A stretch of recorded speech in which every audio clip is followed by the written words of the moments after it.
Hey guys, I'm hoping this video, my camera, I don't even know how to clear up my space.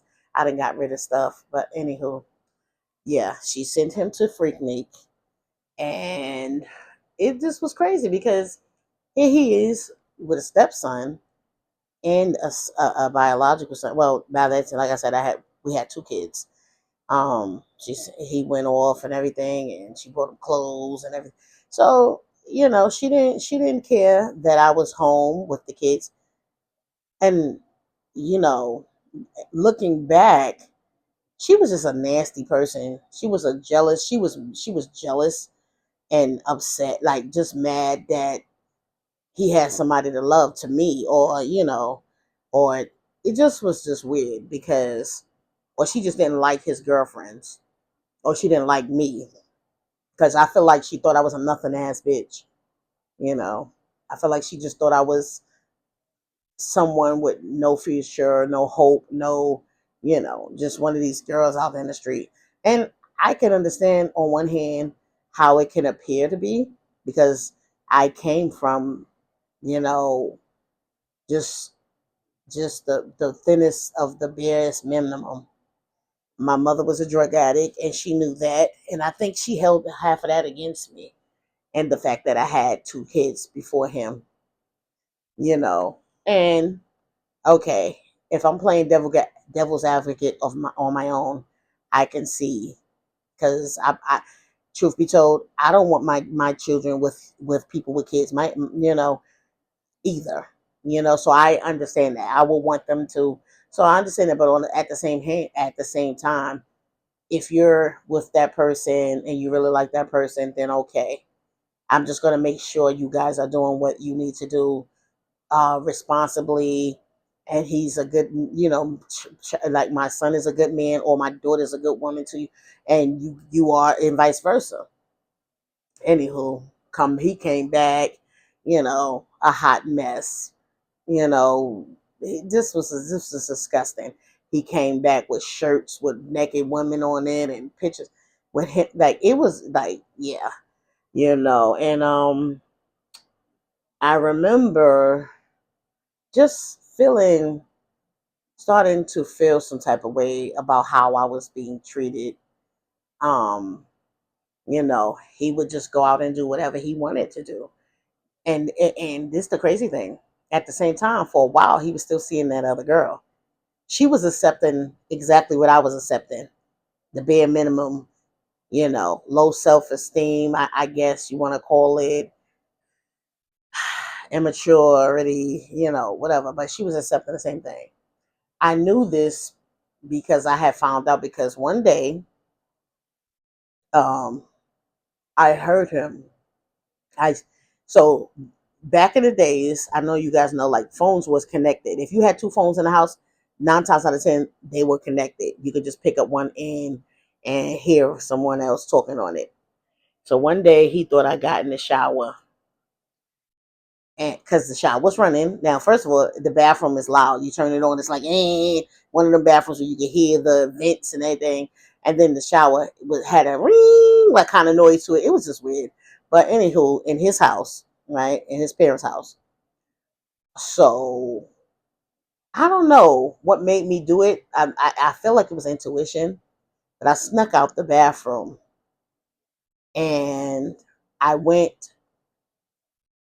No, I snuck out the bathroom. I heard him talking on the phone, and I went into his father's room where the other phone was at. Slowly picked up the phone. Or no, I think I just turned on the speaker, and he didn't know, and I hear him talking to her, and I'm just like, and I went downstairs.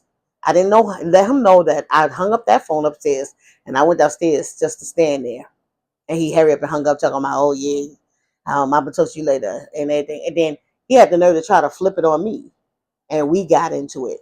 Now that wasn't a physical fight at that time, but one of the physical fights was, I don't even know what happened, early in the morning. Now I was sleeping in my like a shirt and panties and stuff, and his father would come home early in the morning, from work. He worked night shift, so he would come home in the morning, and the mother worked day shift. Now, mind you, at this time, the mother wasn't even living in the house. Even when we talked when I was pregnant, she wasn't living in the house. And I found out later that the father was abusing her. So she had moved out after a while.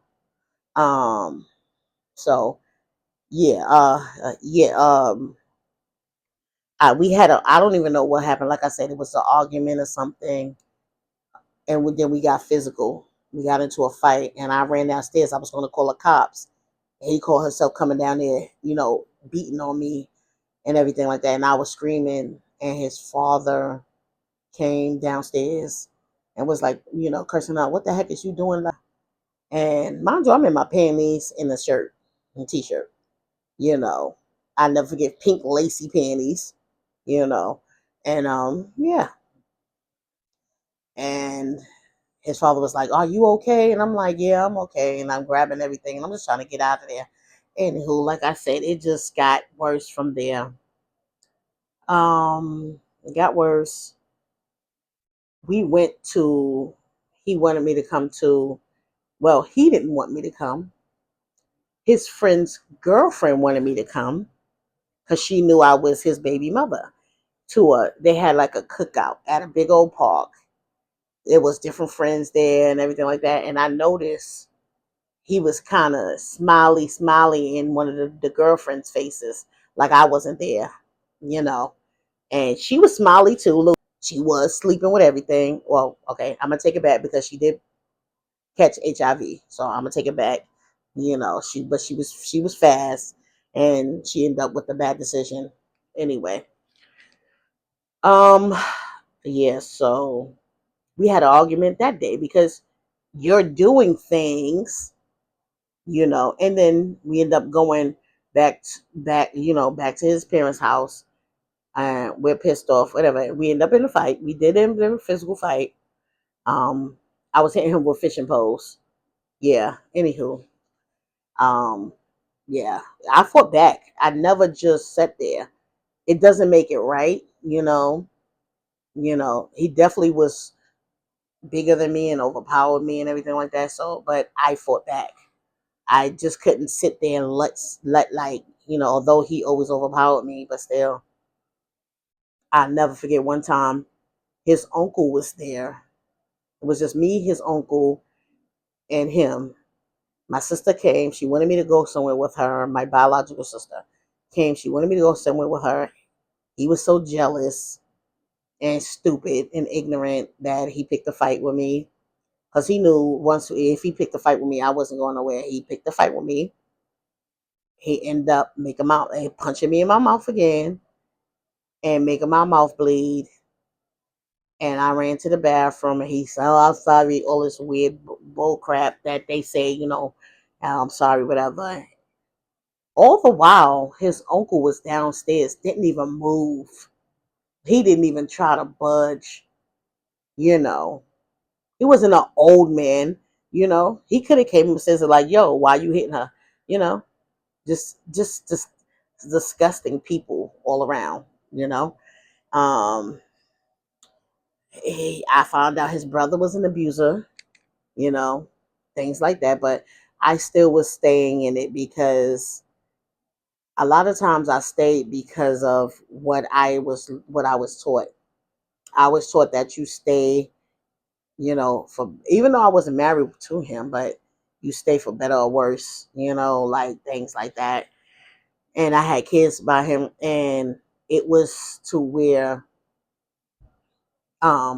I was alienated from my friends. Like I don't if that's the right word, but I was separated from my friends. It wasn't really just no one but him and his family. My mother, yeah, but really I didn't have her because drugs had her. So it was really like that.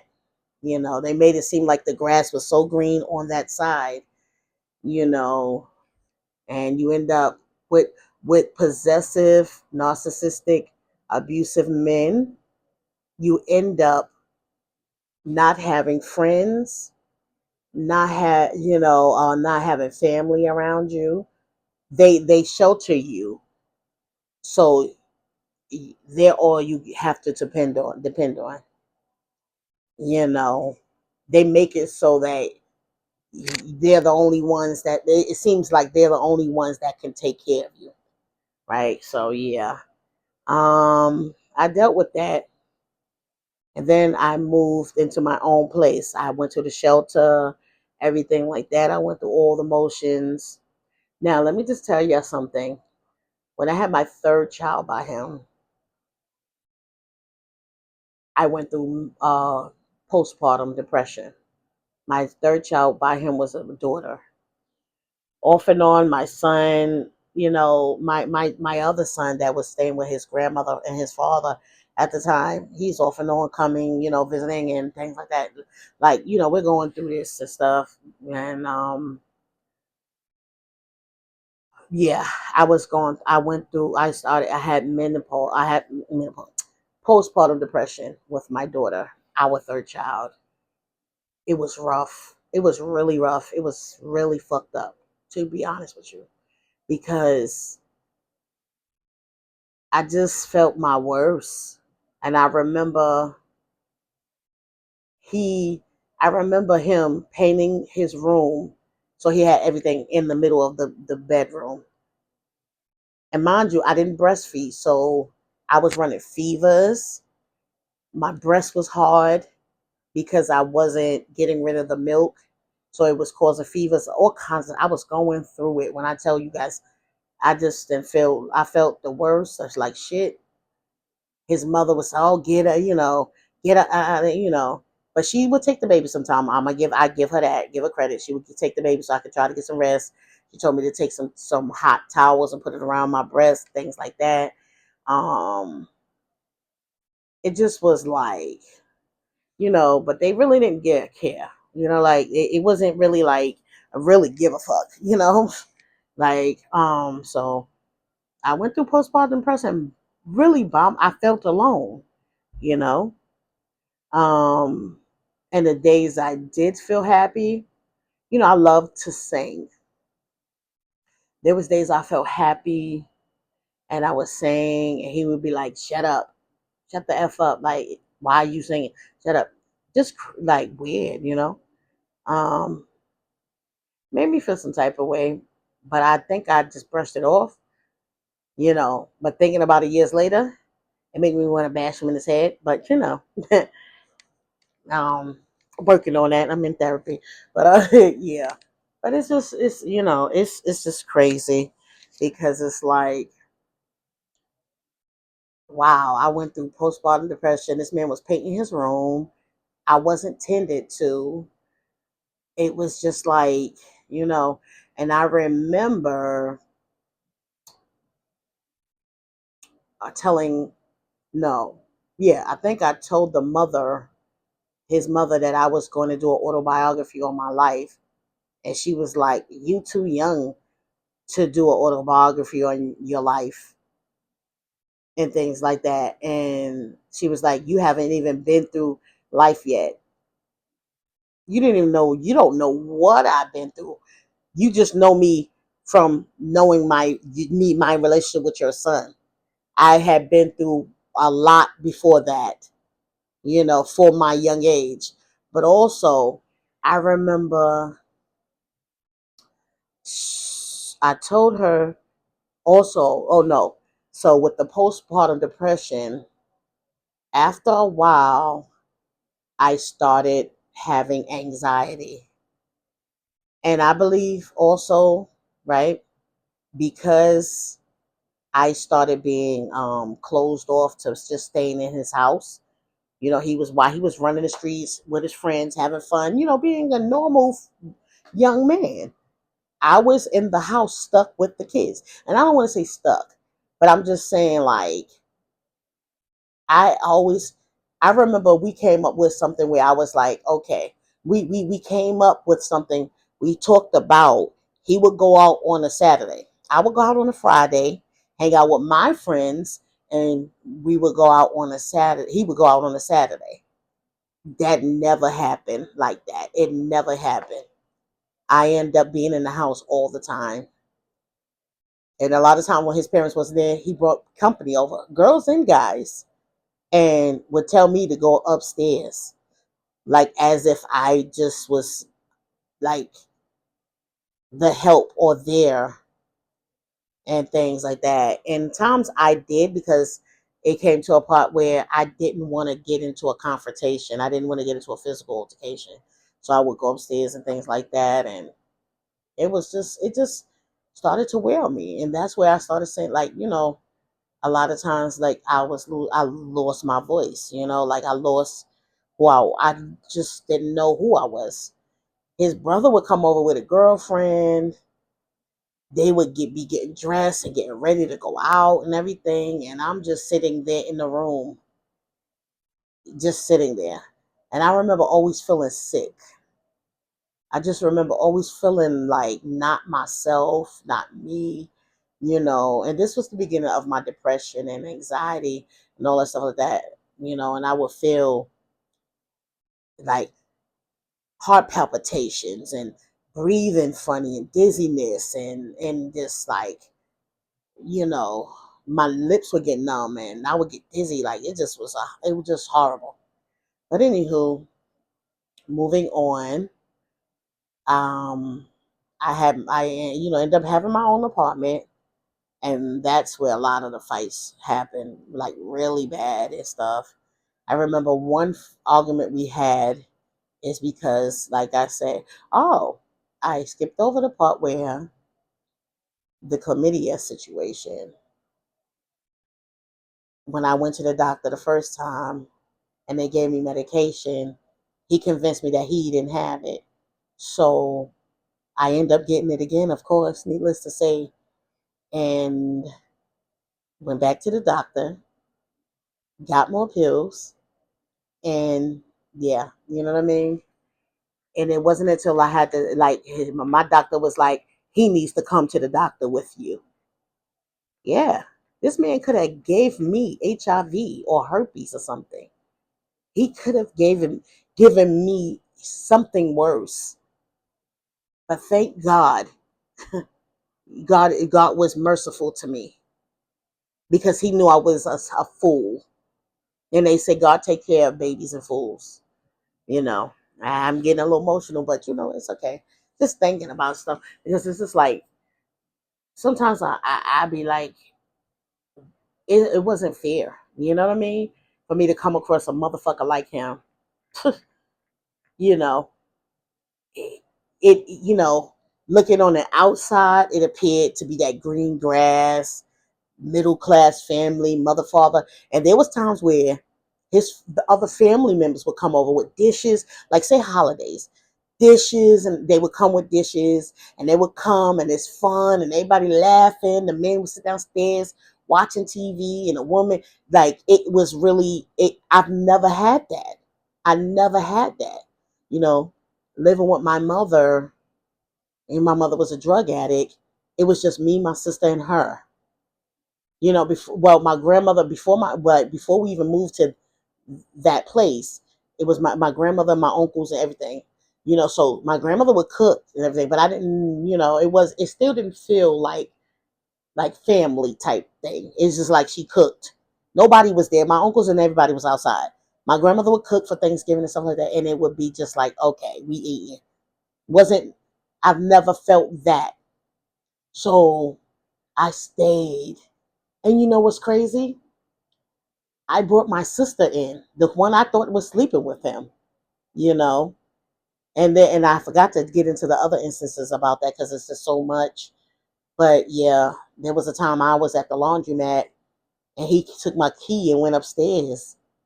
He, I had another key or something, or I knocked on it. I'm not sure, but when I got in, she was like, "Oh, you just gotta wait. You just gotta wait till we'll just have to. It'll just have to wait another time." And I was like, "Waiting? What are we? What's waiting another time?" She's telling him this, and I'm like, "What's waiting another time?" But in my heart, in my intuition, I felt like they slept together or was trying to. Something wasn't right. But anywho, like I said, it just was really bad. Like when we got to my own place, you know when I got my own apartment and stuff, he just was a nasty, person. Like he just was miserable. He was miserable. I remember this when food stamps was still in the book, and he was upset because I wouldn't give him money. He burnt the food stamp card. He didn't care that I had to feed the kids, with those food stamps. He didn't care about that. He burnt the card, and I had to go and get another card. Crazy mess, right? And you know what's crazy? When there was a time, right, with cell phones. Let's say, I want to say T-Mobile or Nokia. They were flip phones, and we both had. Well, he had one first. It was a silver and blue, or silver and white.